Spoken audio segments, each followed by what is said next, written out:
Welcome into another episode of Locked On Phillies. And in today's episode, I got an introspective question for the fan base. Where's the buzz for this Phillies season? It's Locked On Phillies.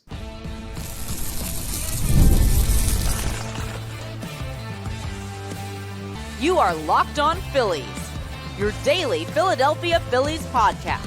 Part of the Locked On Podcast Network, your team every day. Yes, this is Locked On Phillies. I'm your host, Connor Thomas. Thank you so much for joining us today. We come to you as part of the Locked On Podcast Network, your team every day. You may know me from some of my other work in the sports talk space. I've been on air over at 97.5 The Fanatic on the radio doing Philly sports talk here for 5 years. I've been a credentialed Philadelphia Phillies media member for 3 seasons, and this is my 4th year as the host of Locked On Phillies. Please make sure that you're rating and reviewing if you're listening to this in podcast form. We're available wherever you get your podcasts. If you want to watch the show, we're also available on YouTube if you haven't checked that out yet. And if you do, please make sure you go to the Locked On Phillies YouTube channel, hit that subscribe button. It's free. It's easy. It'll get you notifications when new episodes are posted, so it's a great way to keep up with the content. It's also a great way to say thank you for the content because it really helps us out when you subscribe. So today's episode, we're going to start off with an introspective conversation for the fan base that I want you to ask yourself as you listen to my thoughts on it. Where's all the buzz for the Philadelphia Phillies season? I'll make an argument why there should be more, and I'll also go through a couple reasonings as to why there isn't as much as there probably should be. Also, Jimmy Rollins is heading to the Wall of Fame. We will talk about that. And the off-the-poll question for this week is going to make you confront one of your biggest fears as a Philadelphia Phillies fan, at least in the moment we're in right now as spring training is about to conclude. We've only got 2 weeks till opening day, folks. We are right around the corner from baseball season. I'm getting excited. I'm getting jazzed up, and yet the fan base just doesn't feel like they've gotten there. And trust me, I do Philly Sports Talk Radio every day on a morning show. I know what the people are talking about. I know what people are excited about. I get the vibe of the fan base pretty darn well.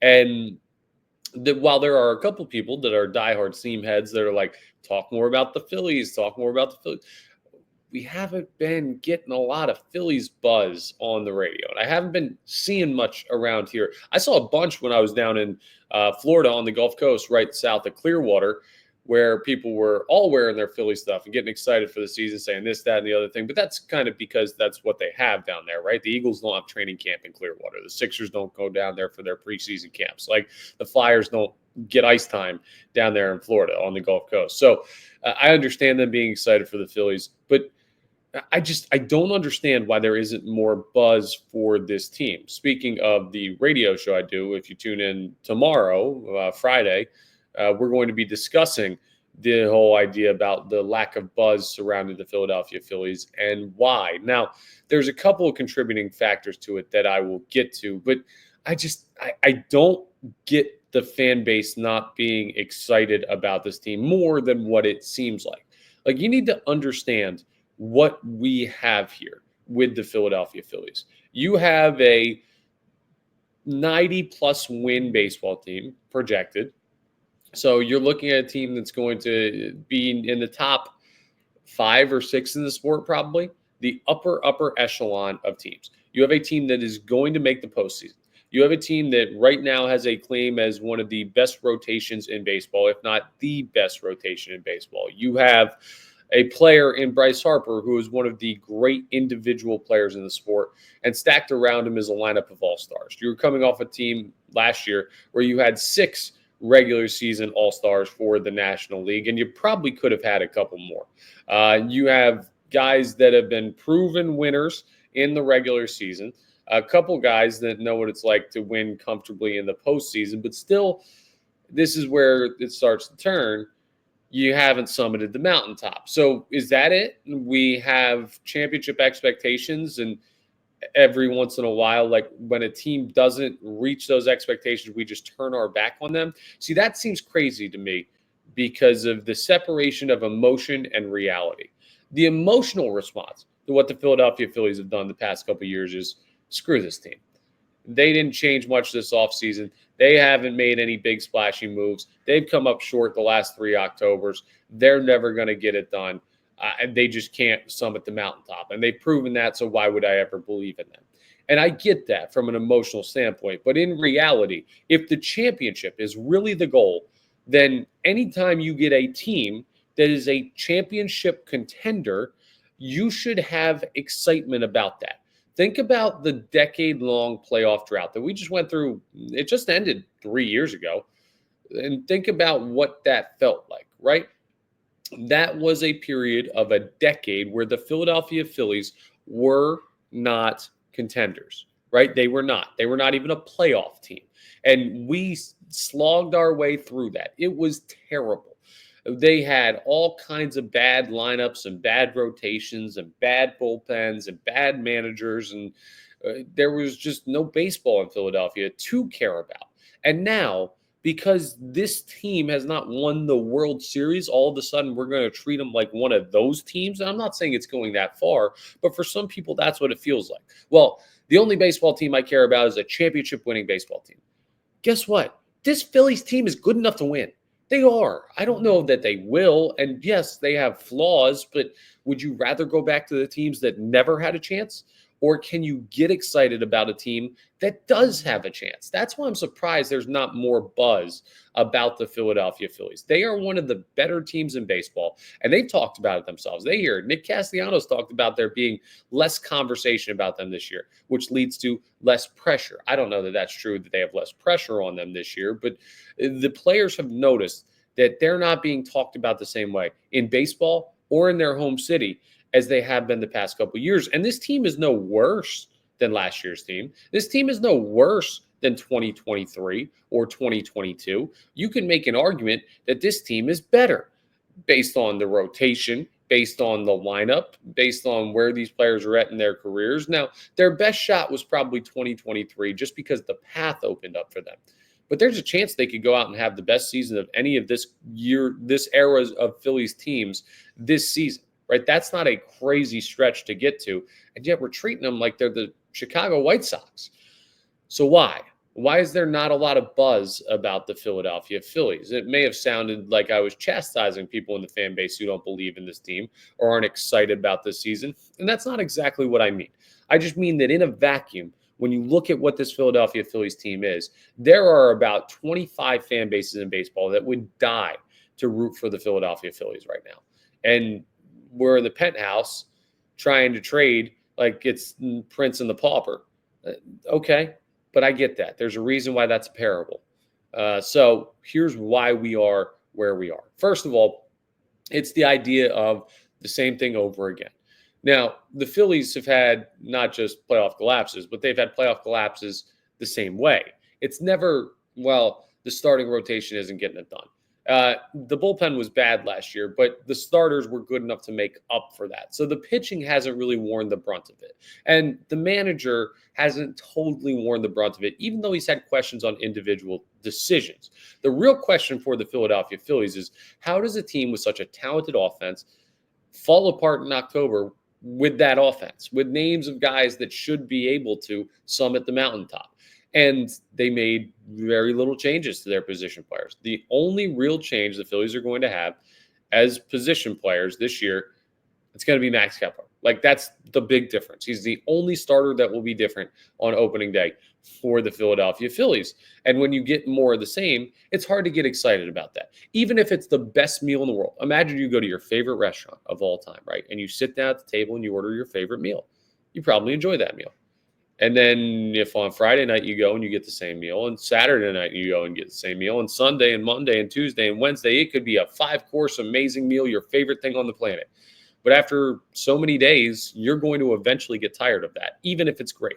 I get that. It's the fatigue of the same thing. It doesn't mean it's not still a great meal.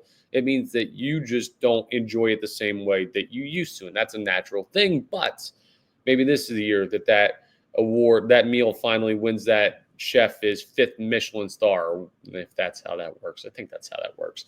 Another thing that's been an interesting theory floated out that has nothing to do with cooking, that comes to do with the Philadelphia Phillies buzz or lack thereof, is the team that I have in my hat right now. If you're watching on the YouTube, if you're not seeing, I'm wearing my Philadelphia Eagles Super Bowl LIX champions hat. The Phillies, well, they haven't summited the mountaintop, and the Eagles who, let's be realistic, run this city when they're good, just did. They just did it in dominant fashion. That was one of the great sports seasons in the history of Philadelphia, not just the Eagles. Philadelphia. That may have been the greatest sports performance this city has ever seen. And now, just about a month and change later, just a little over a month later, actually, the Phillies are trying to go ahead and build buzz that they can be a championship contender. It's going to be hard to do in the wake of what the Eagles just did.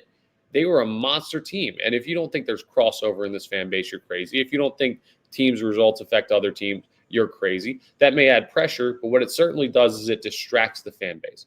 Ask yourself right now if you're a Phillies and Eagles fan. Now, I know not all of you cross over, but a large majority, I would say, of Phillies fans are Eagles fans. Who would you rather talk about right now? Trey Turner or Nick Castellanos or an aging JT Realmuto or Saquon Barkley and Jalen Carter and Cooper DeJean and Quinyon Mitchell and these stars for the Philadelphia Eagles that have a Super Bowl on their resume and a bright future ahead of them? And I'm not saying the Phillies don't have a bright future ahead of them, but by comparison, basically the Phillies are the redheaded stepchild right now.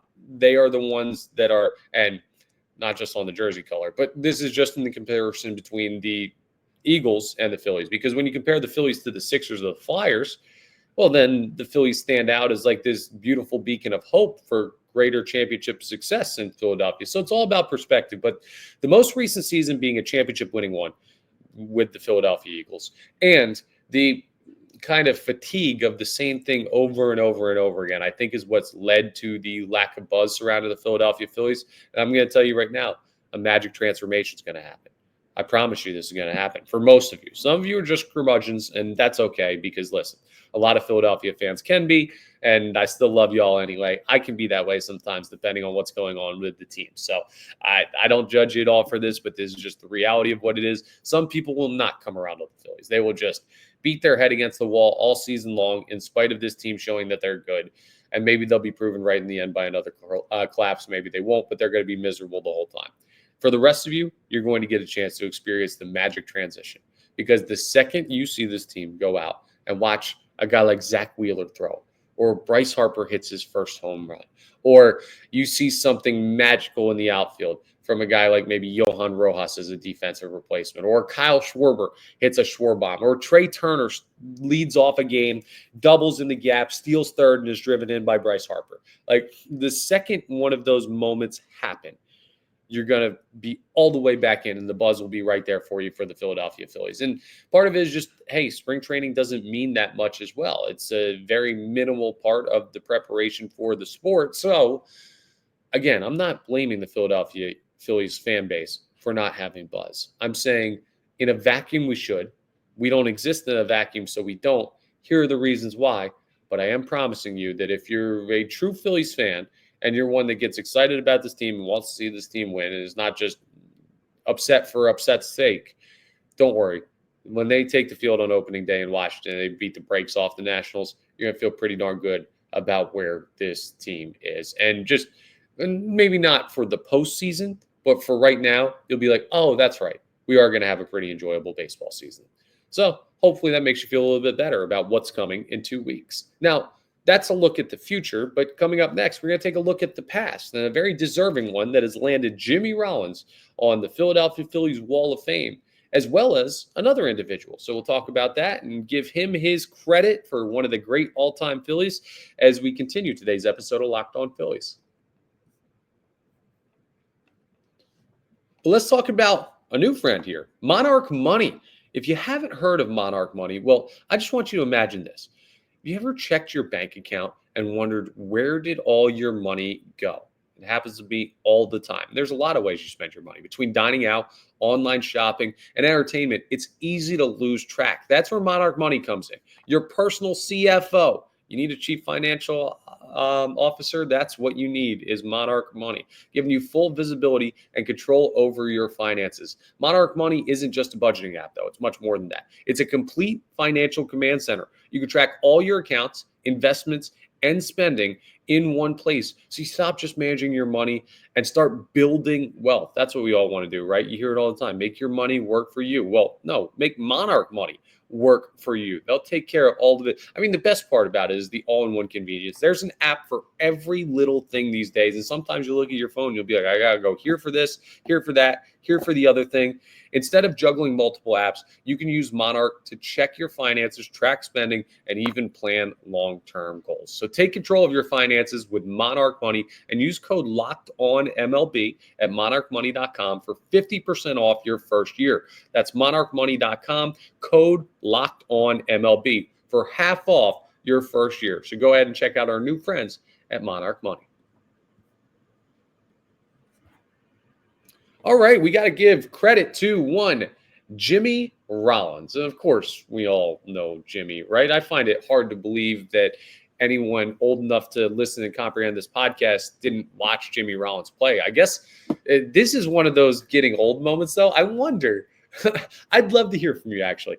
If you are listening to this podcast right now on YouTube or watching it on YouTube, and you did not watch Jimmy Rollins play for the Philadelphia Phillies, like you didn't see him play live or on TV, you weren't around or old enough for that era of Phillies baseball, man, a part of me wants to say, don't ever let me know that because that'll make me feel old, but let me know because I assume he is just a guy that everybody at this point has known. But man, I guess it has been a while since Jimmy's played for the Philadelphia Phillies, long enough for him to get the call to the Wall of Fame. Now, the Phillies Wall of Fame is an interesting topic amongst Philadelphia Phillies diehard fans. There have been a couple of guys that have made it onto the Wall of Fame that some argue are not quite worthy. Now, the difference with the Wall of Fame and the true Baseball Hall of Fame is that it's determined by the Philadelphia Phillies themselves, and sometimes the impact with the community matters, the impact with the city matters. Like, there are different criteria to this than just being a great baseball player, and it's much more subjective than I think the Baseball Hall of Fame is. When you like Baseball Hall of Fame has all these magic numbers. There's no magic number for the Phillies Wall of Fame where you need 2,900 hits or 500 home runs or whatever. Like it's just not, it's not the same thing because it's an individual team deal. So I know that some people look at the Wall of Fame and they say, well, this guy's on it and he's not that good, or that guy made it and he never deserved to be there. Okay, put that aside. If those guys were removed from the Wall of Fame, Jimmy Rollins would still be on there. This guy is still trying to make his case for the Baseball Hall of Fame. I believe he's still on the ballot. He may have actually fallen off this year of the ballot based on the percentage of votes he did or did not get. But he is a fringe Baseball Hall of Famer. And he is certainly a Phillies Wall of Famer for his exploits in 2008, for the "we're the team to beat" comments, for everything that he put together as the leader of the 2008 Phillies. And yes, Jimmy Rollins was the leader of that team. So he gets to go onto the wall. And it doesn't just make us feel old, but it makes us dream back to a team that was the last to, again, summit the mountaintop, the last to win the World Series trophy and bring it back here to Philadelphia, and did so under the guidance of not just guys like Charlie Manuel or Pat Gillick, but did so under the guidance of Jimmy Rollins on the field. And it'll be really, really cool to see him go in. He is one of my all-time favorite Phillies. Like, he was one of my childhood favorite Phillies. So it's cool to be able to – I can't imagine what it was like as a grown man to see Michael Jack Schmidt go into the Baseball Hall of Fame and be like, that's my guy. My favorite player of all time is Roy Halladay. And I never really got to see him go into the Baseball Hall of Fame because of his untimely passing. So it's something that I haven't quite experienced in my life. And I imagine there are a lot of people around my age that are starting to see their favorite players get honored like this for the first time. It's a very interesting feeling because part of it is time's passing and that sucks. But part of it is, hey, it's super cool that I got to watch that guy's entire career, that I know the stories firsthand of that guy and not what my father or grandfather told me, that I was able to go down to the ballpark and watch Jimmy Rollins play ball at shortstop for the Philadelphia Phillies, that I know what it was like when he left, when he came back as a member of the Los Angeles Dodgers, like the things that he did for this city. So that's great to see. And another guy, speaking of those 2008 Phillies, that went ahead and got put on the Wall of Fame, or will be put on the Wall of Fame in 2025 as part of the induction ceremony, is Ed Wade. So, of course, Ed Wade, former general manager and vice president for the Philadelphia Phillies, did a great job in those early 2000s of putting together some baseball teams for the Phillies that were competitive and building the culture that led to that World Series in '08 and being part of it. Now, we know Pat Gillick took over for Ed Wade, but it was ultimately a team that Ed Wade did a lot to put together. So you really love to see that as well. Now, it's kind of funny. Jimmy Rollins is a guy that I consider as part of my era of Phillies fandom. Ed Wade is not. And I think part of that is because in 2008, I was a freshman in high school. I was like 13 years old, 14 years old. So at that age, you don't really comprehend the same way the GM side of stuff, the move side of stuff. You see the players on the field wearing the jersey, and you say, I like that guy. I like Ryan Howard. I like Chase Utley. I like Cole Hamels. I like Jimmy Rollins. You don't have the same appreciation for the general manager who puts it all together, or at least I guess I didn't at the time. But I know that Ed Wade was a big part of that Philadelphia Phillies era and deserves to go on there as well. And this is just proof positive. A real quick aside that we may have a deeper conversation about at some point, depending on what goes on with this team this year. Jimmy Rollins was a Wall of Famer. Ed Wade, I don't know if he would have been if it wasn't for that 2008 World Series. And I know he was not exactly there as part of the team, but like he was a huge constructor of that team that won and pieces on that team. Like this shows you what a World Series trophy does to people's legacy, right? It elevates you to the next tier. That's what this team is fighting for, because after this year, there are going to be some all-time Philadelphia Phillies of this lifetime for me. Guys like Kyle Schwarber, guys like JT Realmuto that may not be on this team. If they get a ring, well, they're Wall of Famers. If they don't, are they just another guy that played for the Philadelphia Phillies? That's a reality that may have to be confronted if they don't get the job done this year. And that's why there's pressure on them, even if Nick Castellanos says there's not. And that's why I'm also surprised there's not more buzz about this team, because frankly, this is going to be the most dramatic Philadelphia Phillies season yet. With everything on the line and the closing window, or the closing window for certain players, because I do think the window will stay open, like there's a lot that this team needs to accomplish if they want to one day have individuals join Jimmy Rollins and Ed Wade as members of the Philadelphia Phillies Wall of Fame. Or, to go back to the start of the segment, if you were somebody who says, well, the Wall of Fame is a sham anyway, and they'll all get on there because all of the requirements for being on the Wall of Fame are too minimal, then maybe they'll be there anyway. But you understand the point of what I'm saying. Congratulations to Jimmy Rollins. Congratulations to Ed Wade. Both deserving of being there on the Phillies Wall of Fame. I'll be excited about their induction, and the Phillies always do a great job with that at some point in the upcoming season. Now, coming up next, there's something in our Off the Poll segment that I need to ask the fan base about. I need to know where you are at mentally, because one of our worst nightmares is going to be realized. I'm telling you this right now. This is going to happen. I believe this firmly and surely. And with 2 weeks to opening day, it has become pretty clear that this is where the Philadelphia Phillies are going to go. So my question is, what is your reaction to it, and how understanding about it can you be? I'll tell you what that nightmare is coming up next as we continue today's episode. But first, let's talk about wonderful pistachios. You know I love my wonderful pistachios. I still got the bag sitting right here. It's been empty forever, but I got to keep having it here to show you guys. Like, man, the packaging's great. The flavors are great. The taste is awesome. You can get the no shells version. I've told you all about it, but let me start from the top here from this ad read, because you're probably looking for a snack that's both delicious and nutritious. We all are. It's like the holy grail of snack foods. Well, you found it, right? It's wonderful pistachios. You can crack into a good source of protein with wonderful pistachios.